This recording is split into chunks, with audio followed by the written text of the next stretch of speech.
Years ago, Russia, the northern Ural Mountains.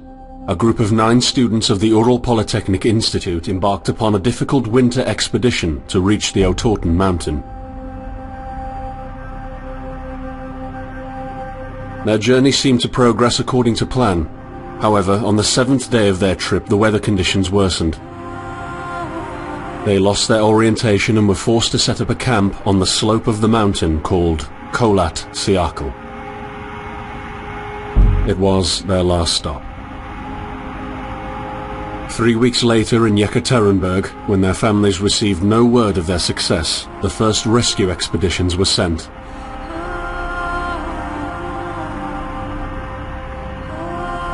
On February 25, 1959, an abandoned encampment was found. The tent was torn down and covered with snow, with all the group's belongings left inside. Further examination revealed it was cut from inside out. The surrounding footprints indicated the crew had fled the tent. They were barefooted. This suggests a frantic escape, characteristic of people scared out of their wits. 2 sets of prints led to a forested area down the slope. The rescue team found an improvised fireplace and 2 bodies. They were lying in but their underwear, with cuts and scratches to their limbs, suggesting they had tried to climb the tree in panic. What could terrify them so much? The next 3 bodies were found scattered a few hundred meters from the first discovery. One of them had suffered a fractured skull, this despite no evidence of a struggle. It took the spring thaw 2 months later to enable the rescue team to find the rest of the victims. The last 4 skiers were found buried in a thick layer of ice and snow. Their autopsies led to even more bizarre findings. All of the bodies had severe internal injuries caused by an undetermined force, similar to that of a serious car accident. No external damage nor bruises were visible, besides a tongue ripped from one victim's mouth and a strange orange skin color. Much speculation arose from these puzzling events. Such theories included attack from the local tribesmen, from an avalanche, or animals. Each theory, however, only served to create more questions. The truth behind this tragic course of events remains unexplained to this day. What really happened? Maybe the answer still waits to be discovered, deep under the snow.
thing I saw was a flash, an insufferable burning light, the pain ripping apart my body. I felt it tearing out of my soul. After a while, I was nobody, nothing. The light went out and I vanished into overwhelming darkness. I welcomed the end with delight.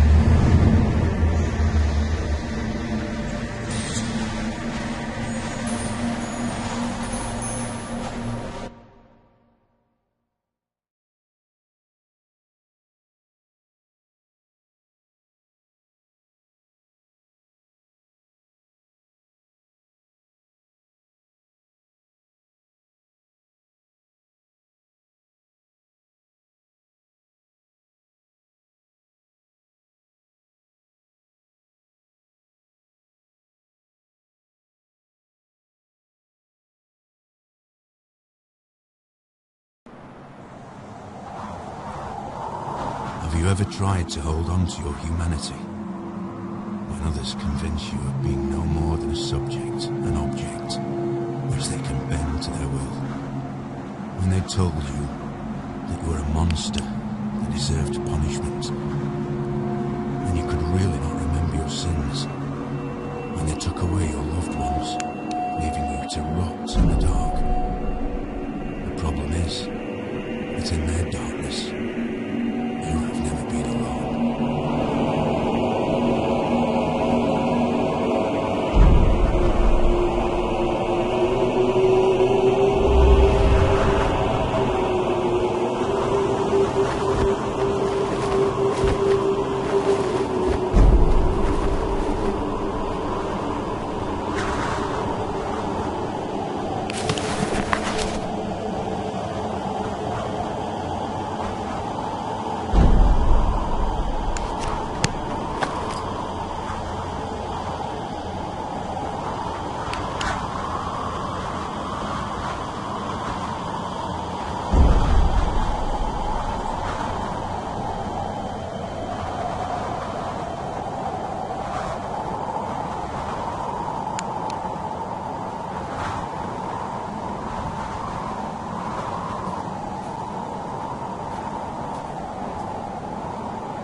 I set out the moment I heard about the incident. I was in the area, so I reported to the unit myself to be automatically assigned to the case. I arrived at Vishai on February the 19th, a couple of days before the Institute's rescue group. While waiting for them, I started asking around to see if anyone from among the locals knew anything about the incident. One of them said he had a hunting cabin in the search region and knew the area very well. I decided to use him as a guide. When the rescue team had finally arrived, I explained to them what the unit's role was in this mission and that all discoveries or observations should be brought to my attention.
We discovered the first bodies by the pine trees. A makeshift campfire suggested they tried to warm up. The bodies were only in underwear. I decided to thoroughly search the area between the tent and the tree line. I discovered the other bodies every few hundred meters apart.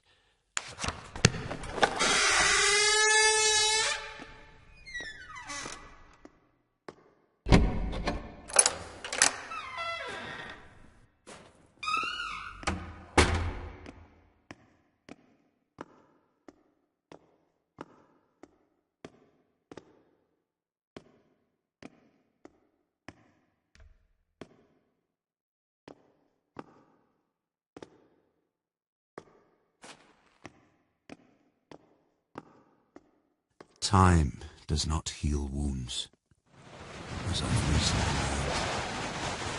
This truth was pounded into me by pain, cruelty and lies. I learned from this. I remembered. It nearly touched the essence of my understanding, becoming the revelation of truth, when they dragged me down the corridor with my shattered bones. When they operated on me to observe the misplacement of my organs, when they put the worst nightmares into my head, when they closed me up, put me together again and revived me over and over to test the limits of my endurance. And when finally, after so many years, they told me my wife was dead. Time does not heal wounds.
I could not come across any trail. The tracks came and went as if someone was playing with me, as if the victims were moving. And as soon as I was almost sure I had seen something and I would find something new behind the next tree,